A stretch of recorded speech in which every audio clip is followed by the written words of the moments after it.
آج تو امریکی صدر نے بھی تنقید کر دی اقوام متحدہ کے قیام کو 80 سال ہو چکے ہیں، لیکن جو اس کا کردار نہ ہونے کے برابر رہا. میرے خیال میں OIC اور اس کا کمپیریٹیولی ایک ہی جیسا کردار رہا ہوگا مختلف ایشوز پہ.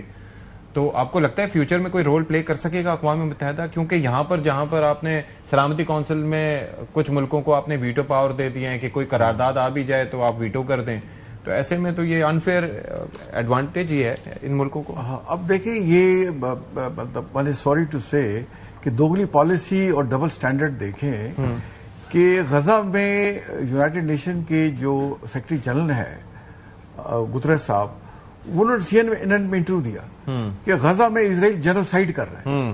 اب غزہ تو ایسی اگزامپل ہے کہ جہاں یونائٹڈ نیشن خود کہہ رہا ہے کہ بھئی یہ اسرائیل جینوسائیڈ کر رہا ہے اور کوئی ملٹری ان کی نہیں ہے، نہتے عوام ہے، اور وہ فل ملٹری مائٹ سے آگے اسرائیل ان کو تباہ و برباد اس نے کیا ہے اور ان کو مار قتل عام کر رہا ہے.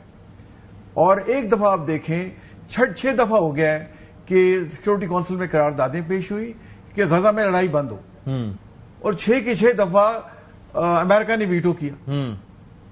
تو کس منہ سے آپ غزہ کی بات کرتے ہیں بھائی؟ کس منہ سے آپ بیٹھ کے اس کو یونائٹڈ نیشن مطلب اقوام متحدہ میں بیٹھ کے اسی کو کرٹیسائز کر رہے ہیں؟ لیکن ایک بات اچھی کی انہوں نے، دوبارہ پاکستان انڈیا کا ذکر کر دیا.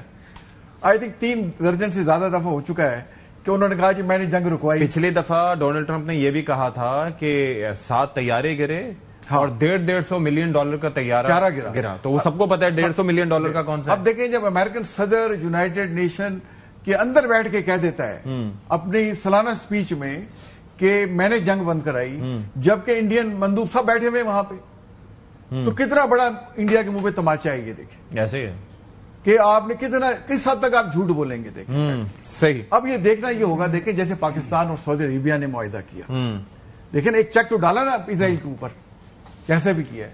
تو یہ مسلم ممالک کو ریلائز کرنا ہوگا. اب دیکھیں OIC کے جو ممالک ہیں اشفاق بھائی، وہ 1.5 ٹریلین ڈالرز کا بزنس کرتے ہیں امریکہ کے ساتھ، ایسے اور 15-16 بلین ڈالر کا اسرائیل کے ساتھ بھی کرتے ہیں. اگر آپ ٹریڈ ہی بند کر دیں تو دیکھیں اس کے بڑے فار ریچنگ افیکٹس ہوں گے. تو ہمیں اپنا ہاؤس ان آرڈر کرنا ہوگا جیسے پاکستان نے انڈیا کے ساتھ کیا، بیکاز ہم سیلف ریلائنٹ تھے، ہمارا ڈیفنس مضبوط تھا. تو جب تک یہ ملٹری مائٹ یا سیلف ریلائنٹ OIC کے لوگ نہیں ہوں گے، آپس میں یونٹی پیدا نہیں کریں گے. اب دیکھیں جہاں تک رشیا کا تعلق ہے، ٹرمپ صاحب یوکرین میں جنگ کیوں نہیں ختم کرا سکے؟ کہہ رہے تھے میں اگلے ہفتے ہی کرا دوں گا، بیکاز پیوٹن اپنی نیشنل انٹرسٹ کو آگے. چین اور بھارت پہ بھی الزام لگا رہے ہیں نا اس وہ تو کہہ رہے ہیں کہ تیل لے رہے ہیں. میں کہنا یہ کہتا ہوں جب اگر اپنی نیشنل انٹرسٹ کو آگے رکھیں گے نا، عرب ورلڈ کی نیشنل انٹرسٹ کو آگے رکھا جائے، OIC کی نیشنل انٹرسٹ کو رکھا جیسے پاکستان نے رکھی، تو دس از دا وے فارورڈ.